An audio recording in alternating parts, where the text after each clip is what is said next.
Okay, so to uninstall the app, just long press until you get a pop-up that will say different things depending on your operating system. So I have an Android.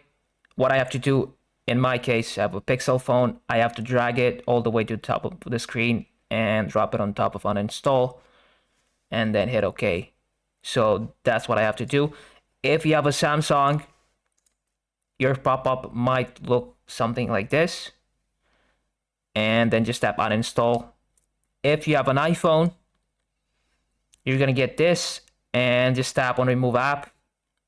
If you don't have any of these options, so if you still have a phone and an iPhone and you don't have these options, just go to settings and then tap on general, go to iPhone storage, then find the app on the list, tap on it, and then you have delete app.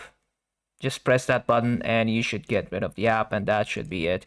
So now if you have an Android and you don't see the remove option, just go to settings. So just drag from the top of the screen and then tap on settings. Go to apps and then find the app. And you have an uninstall button. Tap on that and then hit OK. And that should be it.